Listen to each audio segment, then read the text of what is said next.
আপনি কি কখনো ভেবে দেখেছেন 01010001 সালের আগের পৃথিবীটা কেমন ছিল, যখন না ছিল ক্যালেন্ডার, না ছিল ঘড়ি? তখন মানুষ সময় মাপত কিভাবে? কোন সময় ফসল বোনা উচিত আর কখন তা কাটার উপযুক্ত, সেটাই বা তারা জানত কিভাবে? এক সময় ছিল যখন এই পৃথিবীতে কোনো তারিখ ছিল না, ছিল না কোনো বছর, মাস বা সপ্তাহ। তবুও কিছু মানুষ জানত কোন দিন শুভ আর কোন দিন অশুভ। আপনি কি কখনো ভেবে দেখেছেন একটি বছরেই কেন থাকে 365 দিন, আর কেনই বা বছরে 12টি মাস থাকে? এই প্রশ্নগুলির উত্তর খুব একটা সহজ নয়, কারণ এর উত্তরগুলি লুকিয়ে আছে বিজ্ঞানের শিকড়ে আর প্রাচীন সভ্যতার অতল গভীরে।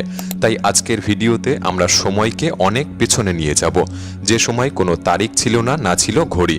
সময়কে তখন দেখে নয়, অনুভব করে বোঝা হতো। কিন্তু একটি সতর্কবার্তা, আজকের ভিডিওতে আপনি যা জানতে চলেছেন তা হয়তো আপনার আজকের সময় সম্পর্কে ভাবনার ধরনটাই বদলে দিতে পারে।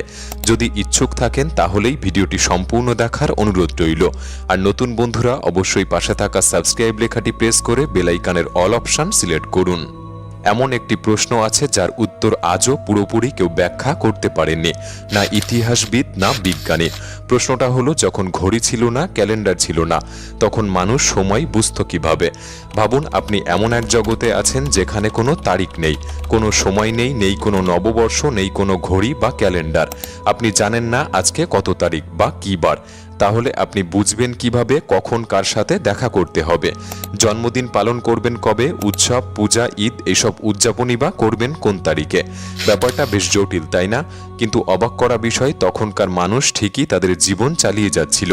কৃষকরা জমিতে বীজ বুনত সঠিক সময়ে, ভবিষ্যৎ পরিকল্পনাও করত, এমনকি যুদ্ধের দিনও নির্ধারণ করত।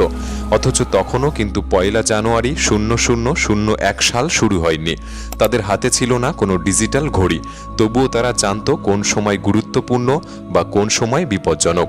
তাহলে তারা কি আকাশের তারা বা সূর্যের সঙ্গে কথা বলতো, নাকি তাদের কাছে এমন এক রহস্যময় জ্ঞান ছিল যা সম্পর্কে হয়তো আমরা খুব বেশি জানি না? তবে অনেকের ধারণা, প্রাচীন মানুষেরা প্রকৃতি দেখে সময় বুঝত। আকাশের পরিবর্তন, চাঁদের রূপ, সূর্যের গতিপথ, রাতের তারার অবস্থান, এইসব ছিল তাদের সময় বোঝার পদ্ধতি। আজ আমরা যেটাকে সময় মাপা বলি, কিন্তু আসলেই কি আমরা সঠিক সময়কে কখনো মাপতে পেরেছি? ভেবে নেওয়া যাক, সময় শুরু হয়েছিল 1 জানুয়ারি 0001 সালে, কিন্তু সত্যিটা হলো এটা শুধু সেই মুহূর্ত যখন মানুষ সময়কে বাঁধার চেষ্টা করেছিল। সময় কিন্তু তার অনেক আগে থেকেই শুরু হয়ে গিয়েছিল। আমরা সময়ের ভাষা তখন বুঝতাম না। হাজার হাজার বছর আগে যখন মানুষ আকাশের দিকে তাকাতো, তারা দেখত চাঁদের আকৃতি বদলাচ্ছে, সূর্য এক পাশ থেকে অন্য পাশে যাচ্ছে, তারারা এক অবস্থান থেকে অন্য অবস্থানে। যে পরিবর্তনগুলি ছিল সময়ের ভাষা। আর তখন মানুষ সময়কে অনুভব করত চোখ দিয়ে নয়, বরং মন থেকে। কিন্তু এই অনুভূতি দিয়ে চলা সবসময় সম্ভব ছিল না। তাই মানুষের দরকার হলো এমন কিছু যা দিয়ে মুহূর্তটাকে ধরে রাখা যায়, সময়কে এক সূত্রে গেঁথে রাখা যায়। এবং এখান থেকে জন্ম হয় মানুষের প্রথম টাইম মেশিন, যেটাকে আজ আমরা ঘড়ি বলছি। কিন্তু প্রথম অবস্থায় কোনো ধাতব ঘড়ি ছিল না, ছিল না ক্যালেন্ডার। তখন সময়কে ধরা হতো পাথরের ছায়া দেখে। সূর্য কোথায় দাঁড়ালে ছায়া কেমন হবে সেটা দেখে সময়কে আন্দাজ করা হতো। মাটিতে পাথর বসিয়ে দাগ কেটে সূর্য ও তারার গতি নিরীক্ষণ করা হতো। এভাবেই গড়ে উঠেছিল সময় মাপার প্রথম কৌশল, যা থেকে ধীরে ধীরে জন্ম নিয়েছিল আজকের ক্যালেন্ডার ও ঘড়ি ব্যবস্থা। কিন্তু একটি প্রশ্ন থেকে যায়, তারা পাথর দিয়ে সময় মাপত কিভাবে? যে প্রশ্নের উত্তর বেশ বিস্ময়কর। প্রাচীন সভ্যতাগুলি বিশাল আকৃতির পাথর স্থাপন করত এমনভাবে যাতে সূর্যের আলো পাথরে পড়লে তার ছায়া একটা নির্দিষ্ট জায়গায় এসে পড়ে, এবং তা দেখেই তারা সময়ের অনুমান করত। আর বছর বা মাসের হিসাব হতো, প্রতিদিন সূর্য একটু একটু করে অন্য কোণ থেকে ওঠে, আর সেই সঙ্গে পাল্টাতো পাথরের ছায়াও। কিন্তু বছরের একটা নির্দিষ্ট দিনে সেই ছায়া একদম নির্ভুলভাবে গিয়ে পড়ত একটি বড় পাথরের উপর, যা থেকে বছরটি শেষ হিসাবে ধরা হতো। বিষয়টি জটিল মনে হলেও তাদের কাছে ছিল সহজ ব্যাপার। যেমন ইংল্যান্ডের বিখ্যাত স্টোনহেঞ্জ এমনই এক প্রাচীন ক্যালেন্ডার, যা দিয়ে মানুষ সময়কে বুঝত। স্টোনহেঞ্জটিকে দেখে মনে হতে পারে এগুলি এলোমেলোভাবে বসানো কিছু পাথর, কিন্তু এটি ছিল তাদের নিখুঁত পরিকল্পনার ফল। প্রতি বছরের ২১শে জুন সূর্য ঠিক ওই পাথরের মাঝখান দিয়ে উঠত, আর ২১শে ডিসেম্বর সেখানেই অস্ত যেত। কোনো ঘড়ি নয়, কোনো ক্যালেন্ডার নয়, শুধু সূর্য আর পাথর দিয়েই সময়ের গতিকে এভাবে তারা বুঝত।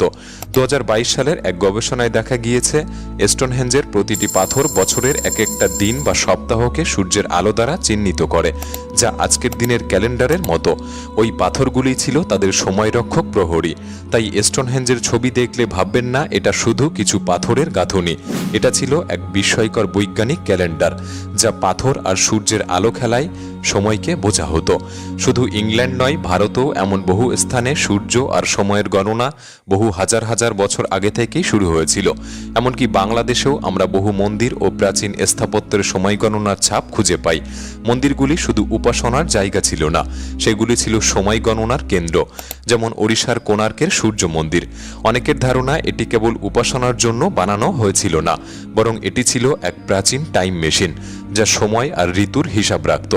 সমুদ্রের কাছেই এই মন্দিরটি এমনভাবে তৈরি যে বছরের দুটি নির্দিষ্ট দিনে সূর্যের আলো সোজা গিয়ে পড়ে মন্দিরের মূল গর্ভগৃহে। এছাড়াও সূর্য মন্দিরের রথে 12টি চাকা ও 7টি ঘোড়া রয়েছে। প্রতিটি চাকা বছরের 12টি মাসকে, আর চাকায় 8টি করে স্পোক বা দাগ, যা দিনের 8টি প্রহর নির্দেশ করে। এখন যেমন আমরা সময়কে ঘন্টা মাপি, প্রাচীনকালে সময় মাপা হতো প্রহর হিসাবে। চমৎকার বিষয় হলো, এই চাকায় সূর্যের ছায়া পড়লে সময় জানা যেত, যে সময় পৃথিবীর অনেক স্থানে ঘড়ির অস্তিত্বই ছিল না। এই উপমহাদেশগুলির মানুষ তখন পাথর দেখে সময় পড়ত, যা শুধু এক শিল্প ছিল না, ছিল বিশুদ্ধ বিজ্ঞান। যখন প্রাচীন মানুষ প্রথম আকাশের দিকে তাকিয়েছিল, তখন তারা বুঝেছিল আকাশে এমন কিছু আছে যা প্রতিদিন বদলাচ্ছে। রাতের আকাশে চাঁদের রূপ প্রতিনিয়ত বদলায়, পাতলা রেখা থেকে ধীরে ধীরে পূর্ণ গোল হয়ে ওঠা, আবার মিলিয়ে যাওয়া অন্ধকারে। এই পরিবর্তন শুধু সৌন্দর্যই ছিল না, এটা ছিল সময় বোঝার প্রথম ইঙ্গিত। হাজার হাজার বছর আগে যখন ঘড়ি বা ক্যালেন্ডারের কোনো অস্তিত্বই ছিল না, তখন মানুষ সময় মাপার যন্ত্র হিসেবে প্রথম গ্রহণ করেছিল চাঁদকে। যেমন চাঁদের একটি পূর্ণ চক্র সম্পন্ন হতে সময় লাগে প্রায় 29 দিন। নতুন চাঁদ থেকে পূর্ণিমা এবং তারপর আবার অমাবস্যা। এই চক্র থেকেই জন্ম নিয়েছিল পৃথিবীর প্রথম ক্যালেন্ডার, যাকে বলা হয় চান্দ্র ক্যালেন্ডার।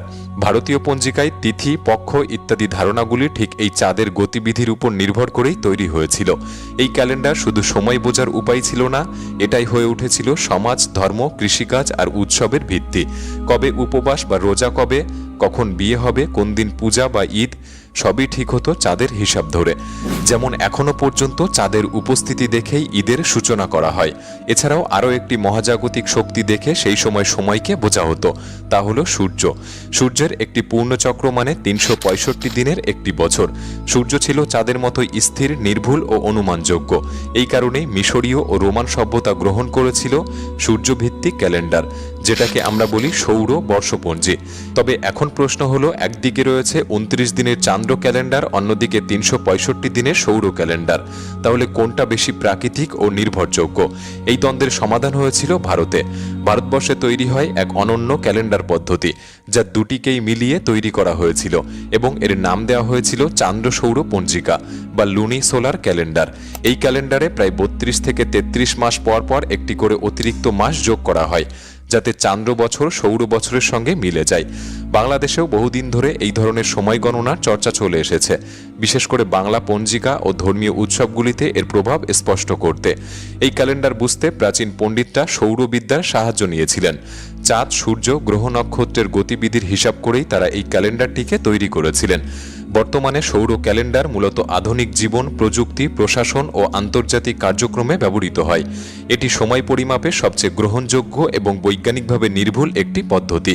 তবে প্রাচীনকাল থেকে একটি পদ্ধতি আমাদের জীবনের সাথে ওতপ্রোতভাবে জড়িত, তা হলো চন্দ্র। তাই আজও হোলি, দীপাবলি, ঈদ, শবে বরাত বা বুদ্ধ পূর্ণিমার মতো উৎসব ঠিক হয় চাঁদের তারিখ অনুযায়ী। তবে আজ আমরা যেভাবে প্রতি বছর 1 জানুয়ারিতে আতশবাজি, ফানুস উড়িয়ে নতুন বছর উদযাপন করি, একটা নতুন বছরে পা দেই, কিন্তু আমরা কি জানি এই তারিখটা এলো কোথা থেকে? খ্রিস্টপূর্ব 46 সালে অর্থাৎ 1 জানুয়ারি 0001-এর 46 বছর আগে রোমান সম্রাট জুলিয়াস সিজার বুঝতে পারলেন রোমান ক্যালেন্ডার এলোমেলো হয়ে পড়েছে। কৃষিকাজের সময় মিলছে না, ধর্মীয় অনুষ্ঠানগুলি ভুল সময়ে হচ্ছে।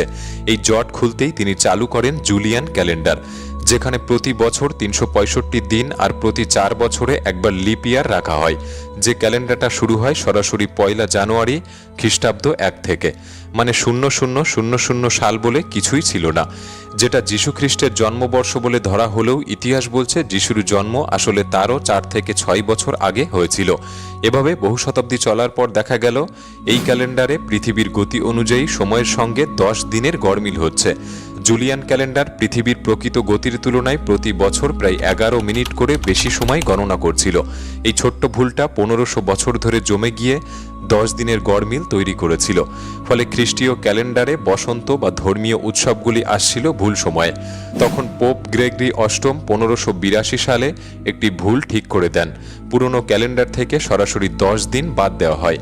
৪ অক্টোবরের পরের দিনই ঘোষণা করা হয় ১৫ই অক্টোবর। অর্থাৎ ১৫৮২ সালের ক্যালেন্ডার যদি আপনি দেখেন, ওইখানে ১০ দিন আপনি দেখতে পাবেন না। ৪ অক্টোবর ছিল বৃহস্পতিবার আর পরের দিন ১৫ই অক্টোবর ছিল শুক্রবার। এই গ্রেগরিয়ান ক্যালেন্ডারই আজকের আধুনিক পৃথিবী অনুসরণ করে।